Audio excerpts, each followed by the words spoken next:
Hello and welcome to today's edition of HMG Aeroreels. I'm Chloe Greenbank, editor of Regional Gateway, and today I'm joined by Frequentis' new business development manager, Roman Stickler. With Frequentis' control communications software leveraging almost 75 years in air traffic management, I spoke to Roman about how Frequentis is addressing the challenge of safely integrating unmanned traffic within manned airspace as a result of increasing unmanned aerial systems activity. We also explore the exponential growth in the commercial drone market, and with drones offering multiple benefits in terms of their use cases, be it delivering medical equipment, emergency supplies, or their use of surveillance systems, Roman also explains how Frequentis technology is helping the drone community to not only grow, but also to deliver its intended benefits. So Roman, with unmanned aerial systems on the rise, air navigation service providers are now faced with the challenge of integrating unmanned traffic within manned airspace. So can you just tell me a little bit about what Frequentis is doing to address this challenge? Yes, of course. The integration of the ATM with the UTM is a convergence of the classic, not very fast-paced world of ATM with a high focus on safety on the one hand side and the dynamic digital world of UTM provision on the other side. The Mosaics platform provides a flexible but strong framework connecting any actor on an airport efficiently. UTM is one example, but there are many more stakeholders to connect. For example, there is counter UAS, there is aerodrome mapping database, there are other means of transport, capacity management, inspection, maintenance. So in a nutshell, managing the airport's Internet of Things. At Frequentis, we have the right ingredients to support the integration of both manned and unmanned traffic, like with products and solutions, partnerships, and we also can scale to provide safe and flexible solution for ANSPs, which are properly take care of their requirements. We offer services and data exchange platforms that ensures provide use-based services. Okay. And earlier this year, Frequentis was selected to join the Project Rise consortium to work alongside Drone Cloud in developing open standard integrations to help unlock beyond visual line of sight drone flights in the UK. Can you tell me a little bit more about Frequentis' involvement so far and how successful those trials have been?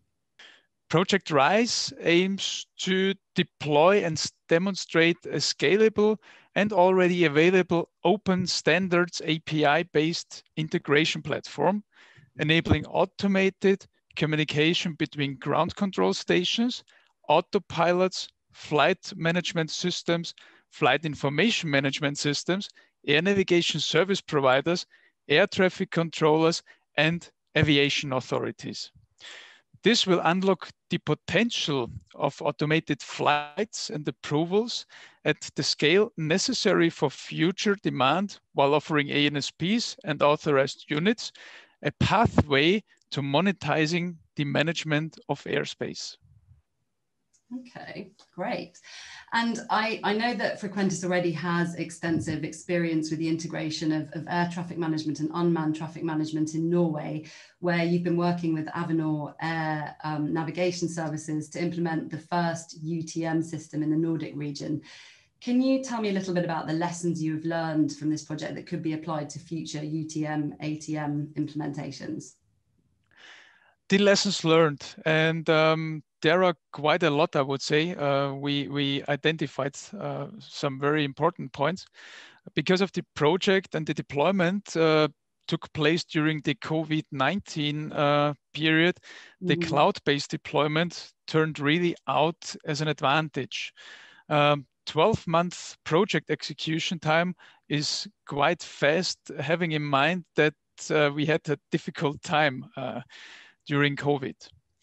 Another key takeaway is to really start small, start tower by tower, following an iterative approach, establish procedure after procedure.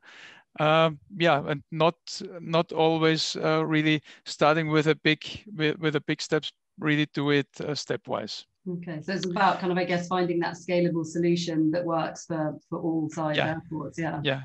Yeah.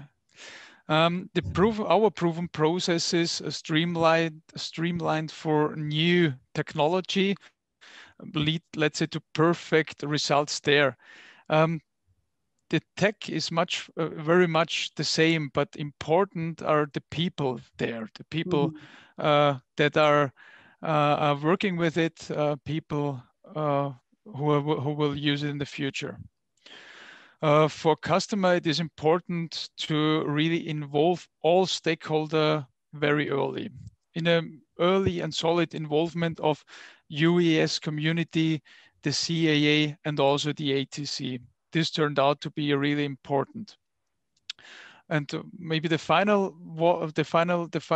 key takeaway we identified is that procedures, rules, training materials, safety assessment, cybersecurity, all of this need to be reviewed for such offers, for such programs, reviewed carefully at early stage. Because there might be some adaptations necessary, or even, let's say, reinvention. So the tech is important, but it's not everything when talking about such projects. Sure. Okay. And as I understand it, Roman, the commercial drone market is expected to nearly double over the next couple of years. So what is key to unlocking the full potential of drones, and what is the minimum, or what are the minimum operating requirements for UAS operations, especially ahead of the new EU drone regulations coming into force? Well, the minimum operating requirements are security management processes and safety management processes. Furthermore, technical requirements are really important: open standards, cloud-based service provision, ATM-grade software and services.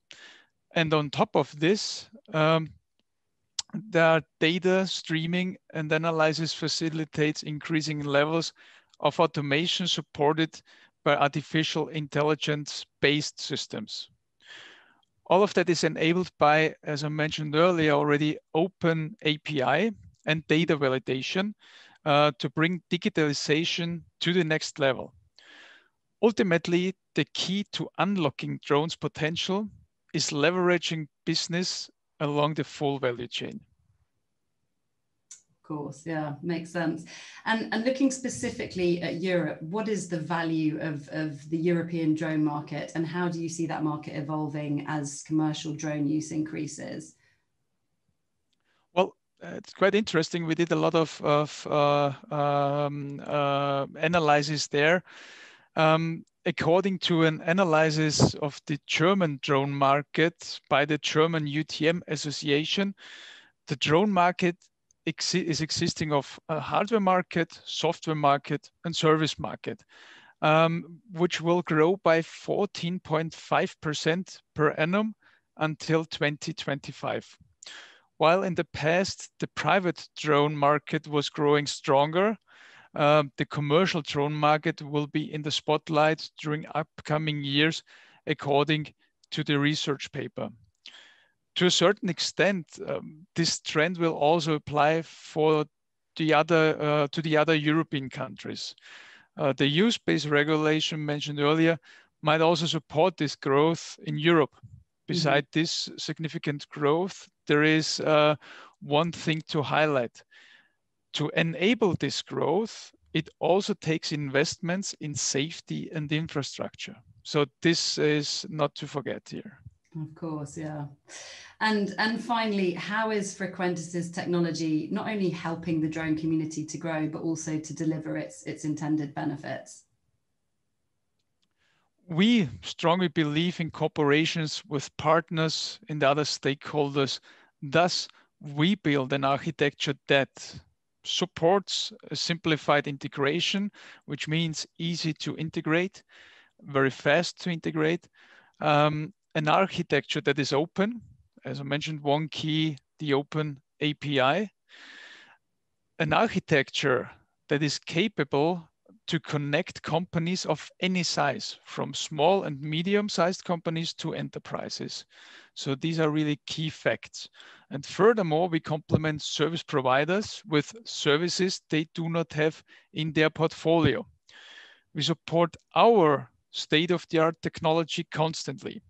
Frequentis innovation processes, as well as the startup center, keep products up to date over their life cycle, which is up to 20 years.